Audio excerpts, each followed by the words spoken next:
Welcome back to the BSI Academy. Hello students, hello everyone, कैसे हो आप सभी लोग? कैसी चल रही है यूजीसी नेट 2026 के लिए प्रिपरेशन? तैयार हो ना सभी लोग जेआरएफ क्लियर करने के लिए? दिन कम है, टेंशन सर बढ़ रही है, रिवीजन किया हुआ याद नहीं आ रहा, क्या करे सर, कुछ भी समझ नहीं आ रहा। सबके साथ होता है। आप लोग कोई नए नहीं हो इस चीज के लिए। दोस्तों एक चीज बताऊं, सबके साथ ये सारे इवेंट्स जो आपके दिमाग में आ रहे हैं, सारी की सारी पॉसिबिलिटीज, सारी की सारी चीजें ये सबके साथ होती ही होती है। ठीक है, सबके साथ होती है, ध्यान रखना ये चीज। बिल्कुल भी ऐसा नहीं है कि ये चीजें सबके साथ नहीं होती हैं।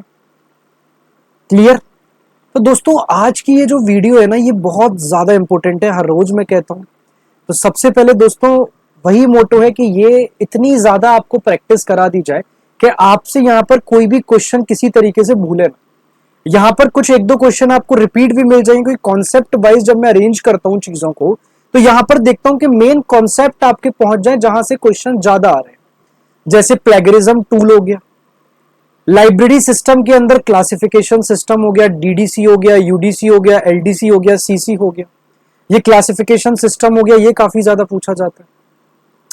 ठीक है, नेटवर्क के अंदर क्वेश्चन काफी ज्यादा आ रहे हैं अभी, अगर आप रिसेंट टाइम में देखोगे।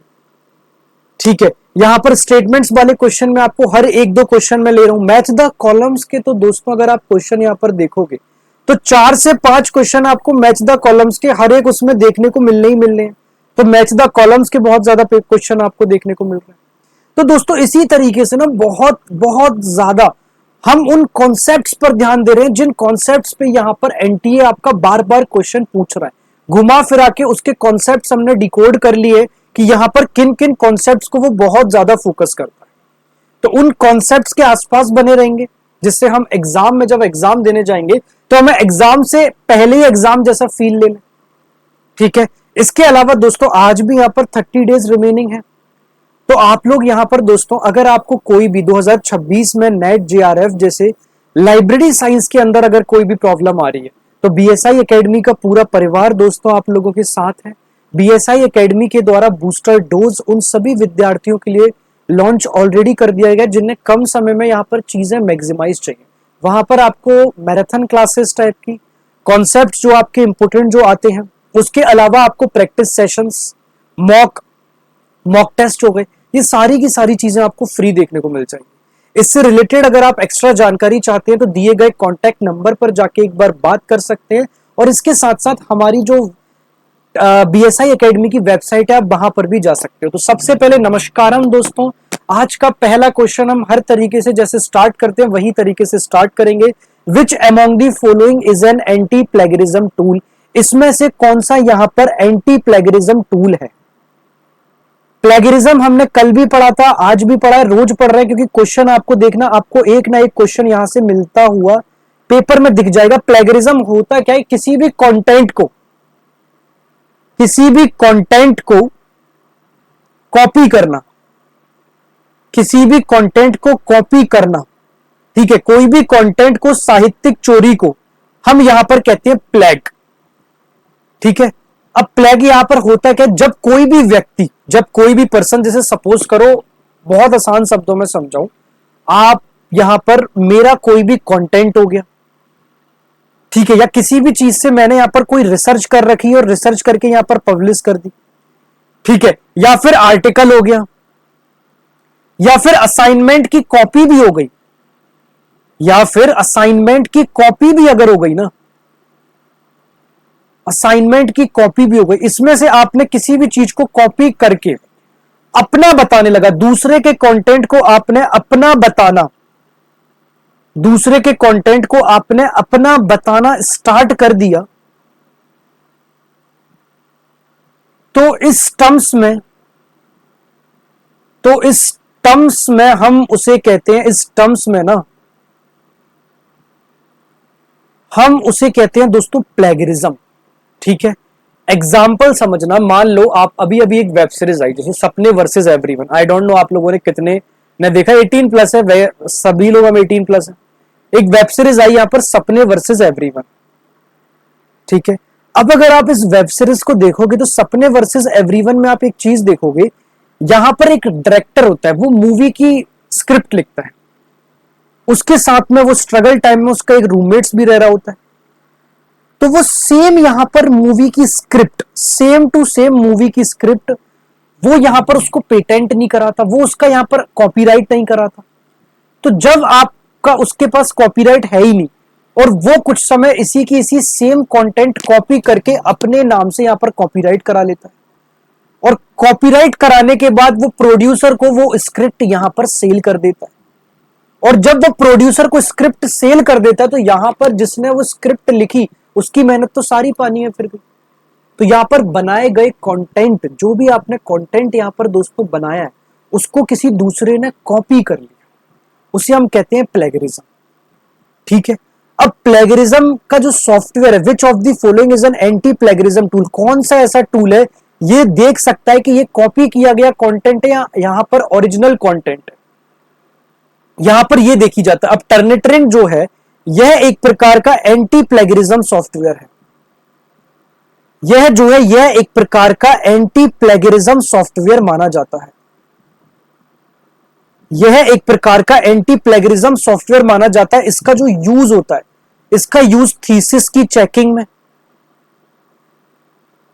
इसका यूज थीसिस की चेकिंग में पहली चीज हो गई। दूसरा इसका यूज दोस्तों रिसर्च पेपर चेकिंग में, दूसरा इसका यूज जो है वो रिसर्च पेपर चेकिंग में किया जाता है। तीसरा इसका यूज जो है असाइनमेंट सिमिलरिटी चेकिंग में किया जा रहा है। तीसरा जो इसका यूज है ना वो असाइनमेंट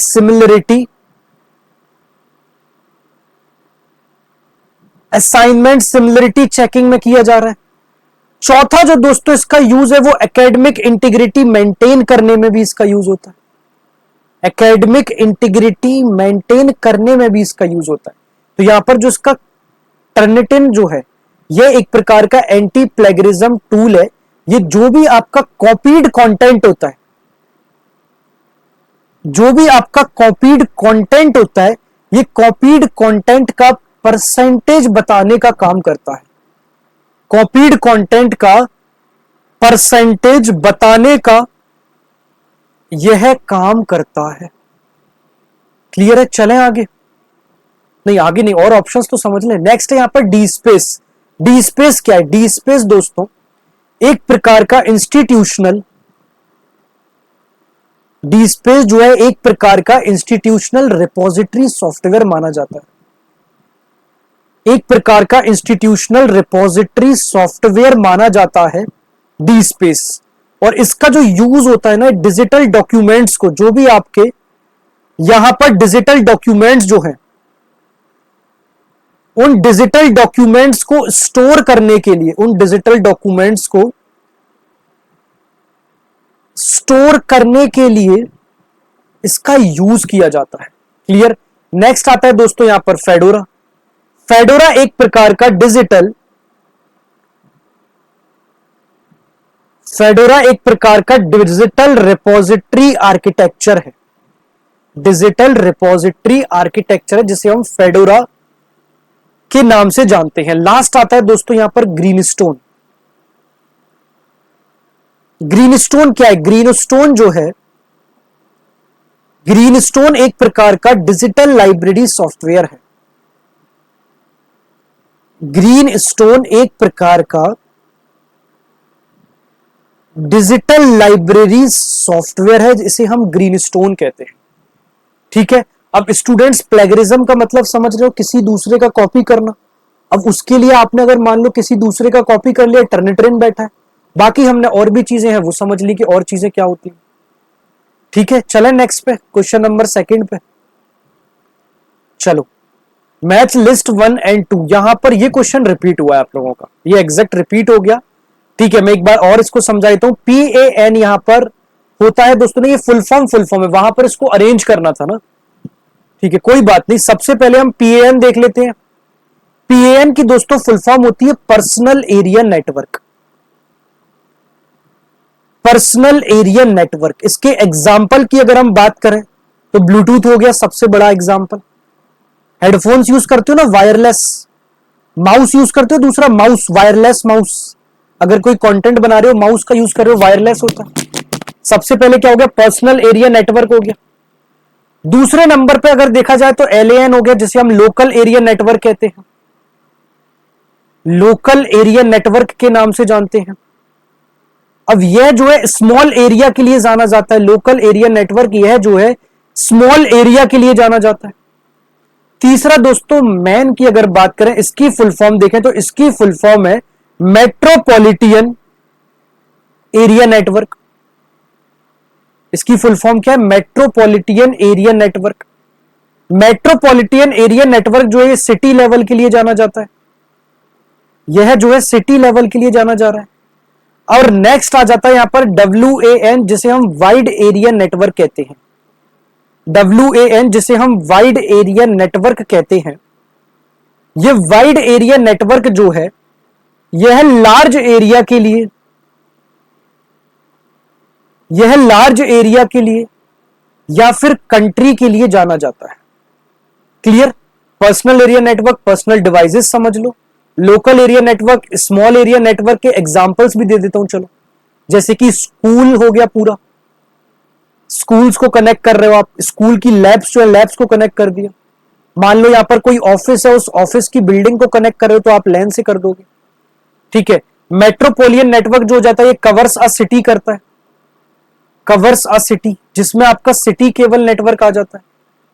लास्ट दोस्तों वाइड एरिया नेटवर्क, दोस्तों इसका एग्जांपल इंटरनेट है। कई बार आपसे यहां पर क्वेश्चन ऐसा भी पूछा जा सकता है कि इंटरनेट किसका उदाहरण है, तो मैन और वैन में कंफ्यूज मत हो जाना, मैन और वैन में कंफ्यूज मत हो जाना। अगर आपसे पूछा जाए कि इंटरनेट किसका उदाहरण है तो वाइड एरिया नेटवर्क ध्यान रखना, मैन और वैन इन दोनों में कंफ्यूज होने की जरूरत नहीं है।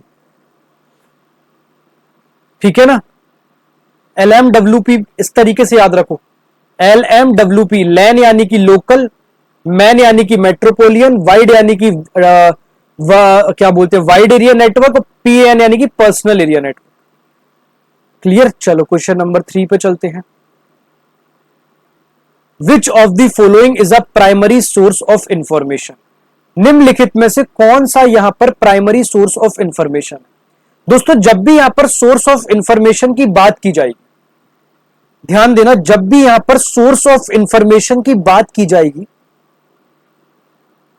तो यहां पर सोर्स ऑफ इंफॉर्मेशन में आपको कुछ चीजें देखने को मिलती है। यहां पर ये primary source of information,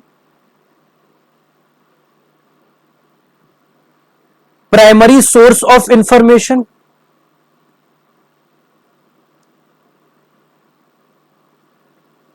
secondary source of information,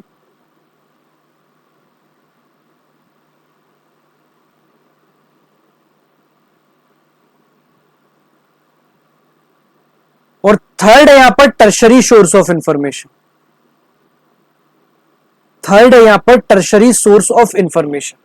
primary source of information दोस्तों जो ओरिजिनल इंफॉर्मेशन होती है, जो आप लोगों की ओरिजिनल इंफॉर्मेशन होती है, उसे हम कहते हैं यहां पर प्राइमरी सोर्स ऑफ इंफॉर्मेशन। किसको कहते हैं? ओरिजिनल इंफॉर्मेशन को हम प्राइमरी सोर्स ऑफ इंफॉर्मेशन कहते हैं।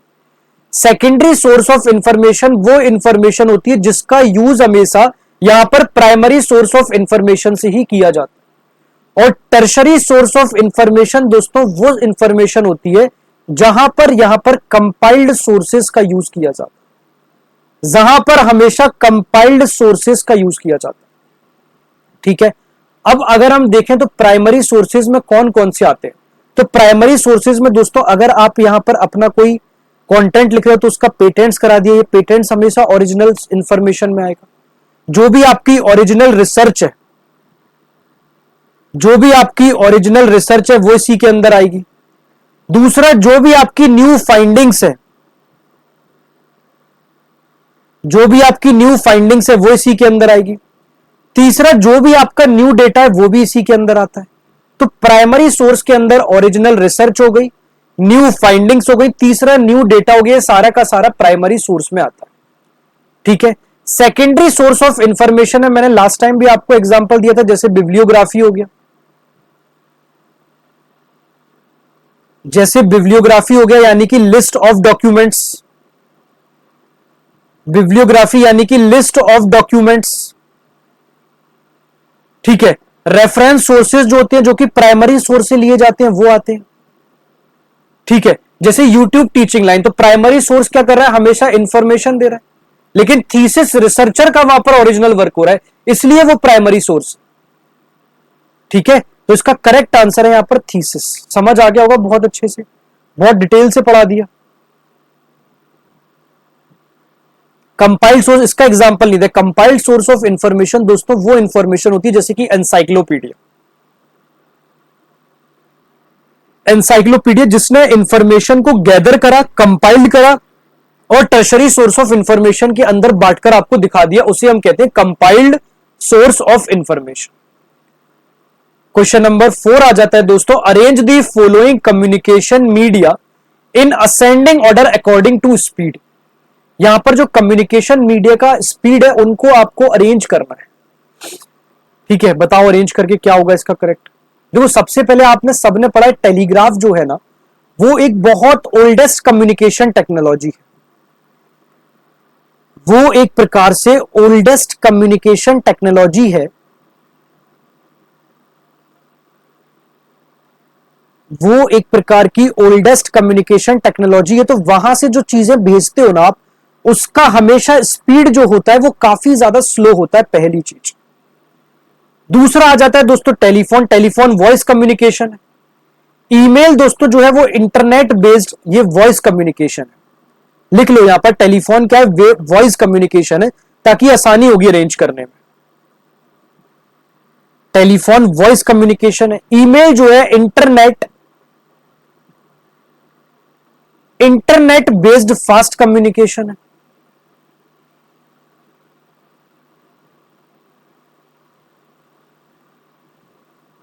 चौथा वीडियो कॉन्फ्रेंसिंग की अगर बात करो तो real time audio, real time audio plus video communication.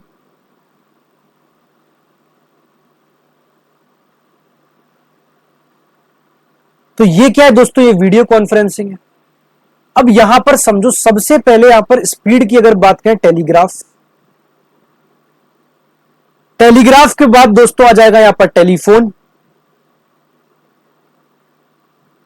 Telephone के बाद दोस्तों यहां पर आ जाएगा ईमेल, और ईमेल के बाद दोस्तों आ जाएगा यहां पर वीडियो कॉन्फ्रेंस। ठीक है, तो ये इसका करेक्ट आंसर हो जाएगा। चलें नेक्स्ट क्वेश्चन पे। चलो, who among the following are open source digital library software. ठीक है, इसमें से कौन से यहां पर डिजिटल लाइब्रेरी सॉफ्टवेयर के ओपन सोर्स हैं, बताओ। देखो ग्रीनस्टोन जो है दोस्तों, यह एक प्रकार का open source digital library software है। जो ग्रीनस्टोन की हम बात कर रहे हैं ना, यह एक प्रकार का open source digital library software है। ध्यान रखना ये बात, यह एक प्रकार का open source digital library software. D space की अगर बात करें तो यह एक प्रकार की ओपन सोर्स रिपोजिटरी है। यह एक प्रकार की ओपन सोर्स रिपोजिटरी है। ठीक है, नेक्स्ट हम फीडोरा की बात करें तो फीडोरा भी यहां पर एक प्रकार की ओपन सोर्स, फीडोरा भी एक प्रकार की ओपन सोर्स रिपोजिटरी ही मानी जाती है। एमएस एक्सेल की बात करें तो एमएस एक्सेल जो है वो एक प्रकार का दोस्तों स्प्रेडशीट, एमएस एक्सेल एक प्रकार का स्प्रेडशीट सॉफ्टवेयर माना जाता है। एमएस एक्सेल जो है दोस्तों ये माइक्रोसॉफ्ट का प्रोप्राइटरी सॉफ्टवेयर है, स्प्रेडशीट सॉफ्टवेयर माना जाता है।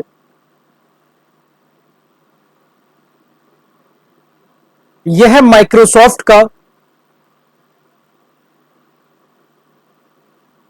प्रोप्राइटरी सॉफ्टवेयर है, माइक्रोसॉफ्ट का प्रोप्राइटरी सॉफ्टवेयर है। यह कोई ओपन सोर्स नहीं है, यह कोई ओपन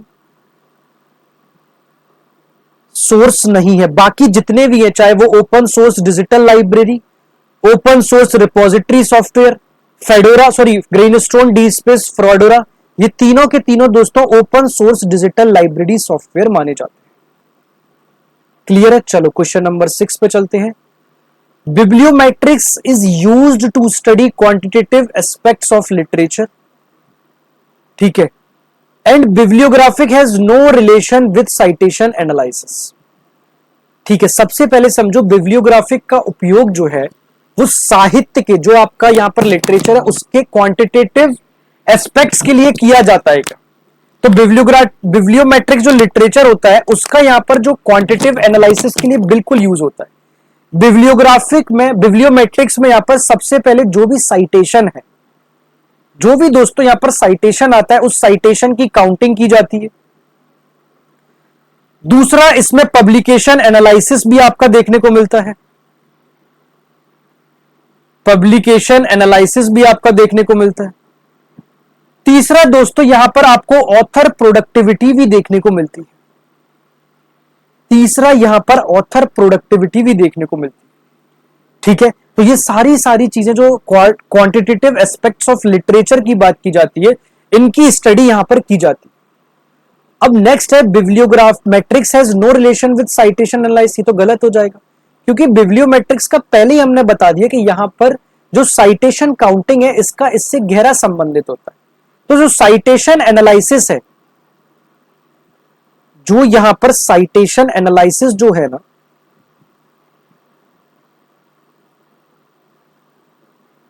ये बिब्लियोमेट्रिक्स का इंपॉर्टेंट पार्ट माना जाता है,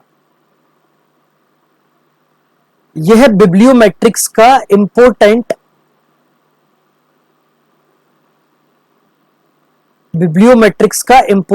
पार्ट यहां पर इसे माना जाता है। क्लियर? चलो नेक्स्ट क्वेश्चन पे चलते हैं। वही question number 7, match list 1 and list 2। यहां पर लिस्ट 1 और लिस्ट 2 दिए आपको बनाना, यहां पर ऑर्गेनाइजेशन दिए हैं, ठीक है। लिस्ट सेकंड में और उनकी शॉर्ट फॉर्म दिए। सबसे पहले यहां पर इन्फिलिवनेट इंफॉर्मेशन एंड लाइब्रेरी नेटवर्क, इसकी फुल फॉर्म होती है। दूसरा है दोस्तों डेलनेट, बहुत अच्छे से पता है, डेवलपिंग लाइब्रेरी नेटवर्क, इसकी फुल फॉर्म होती है। तीसरा है दोस्तों यहां पर NISCAIR, जिसे हम कहते हैं यहां पर national institute of science communication and information resource. Fourth है यहां पर डेजिडॉक, जिसे हम कहते हैं यहां पर defence scientific and documentation centre. अब इन्फिलिवनेट जो है ये यूनिवर्सिटीज के अंदर, जितनी भी लाइब्रेरी हैं उनके नेटवर्किंग के लिए जाना जाता है। दूसरा यहां पर दोस्तों डेलनेट जो है रिसोर्स शेयरिंग नेटवर्क के लिए जाना जाता है।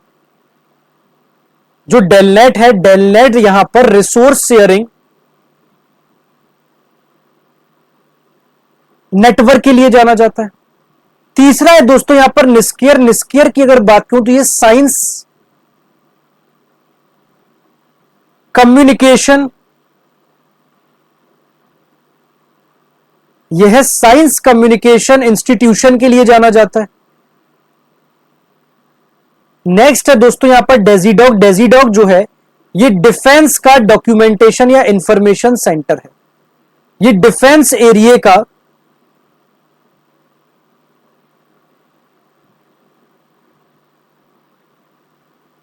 डॉक्यूमेंटेशन या इंफॉर्मेशन सेंटर है।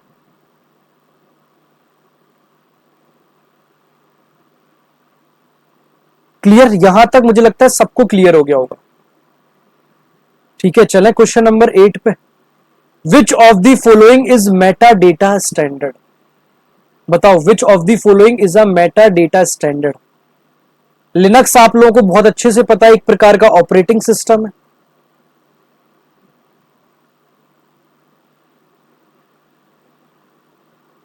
फोर्ट्रॉन और कोबल भी आपको पता है, ये दोनों की दोनों एक प्रकार की लैंग्वेज है। दोस्तों डवलिन कोर जो है ये एक प्रकार का मेटा डेटा स्टैंडर्ड है, ठीक है। और इसका उपयोग जो है जितने भी यहां पर डिजिटल रिसोर्स जो होते हैं, इसका यूज जितने भी यहां पर डिजिटल रिसोर्सेज जो हैं उन डिजिटल रिसोर्सेज को डिस्क्राइब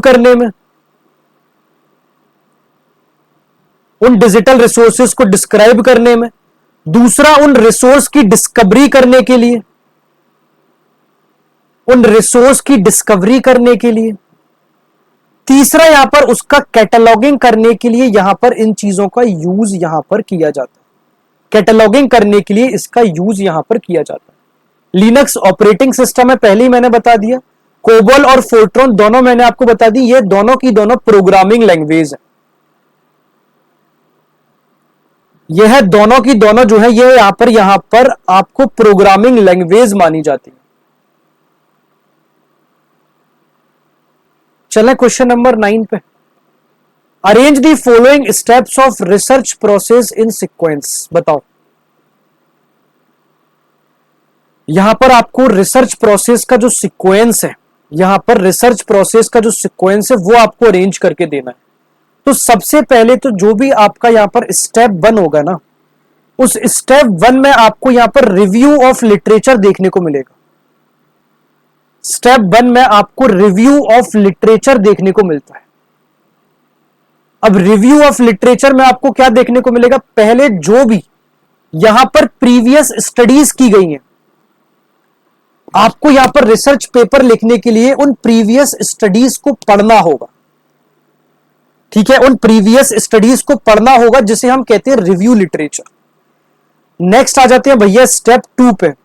स्टेप 2 पे आपको यहां पर हाइपोथेसिस बनाना होगा। यहां पर आपको उस चीज से रिलेटेड हाइपोथेसिस बनाना होगा, हाइपोथेसिस फॉर्मुलेशन। ठीक है, इसे हम यहां पर हाइपोथेसिस बनाने के लिए जानते हैं।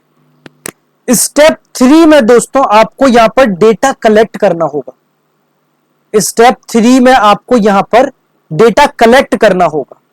हाइपोथेसिस बना लिया, रिव्यू कर लिया, स्टेप 3 में डेटा कलेक्ट कर लिया। स्टेप 4 में आने के बाद आपको यहां पर डेटा एनालाइज करना होता है।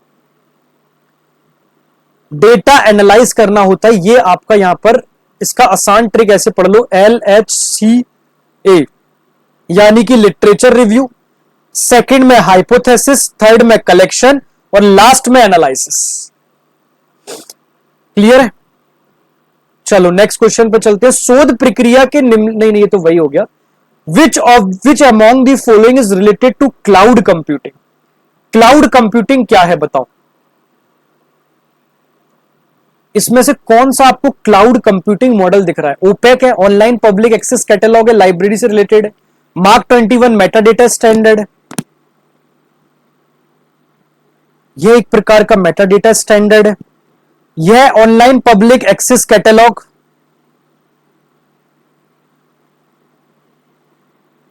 Online public access catalogue. ISBN आप लोग बताओगे, अभी लास्ट वीडियो में बताया दोस्तों। SaaS जिसकी फुल फॉर्म है यहां पर सॉफ्टवेयर एज अ सर्विस, इसकी फुल फॉर्म है यहां पर सॉफ्टवेयर एज अ सर्विस। ये क्लाउड कंप्यूटिंग मॉडल है। जो SaaS है यह एक प्रकार का क्लाउड कंप्यूटिंग मॉडल है। ध्यान देना, यह एक प्रकार का क्लाउड कंप्यूटिंग मॉडल है जिसमें सॉफ्टवेयर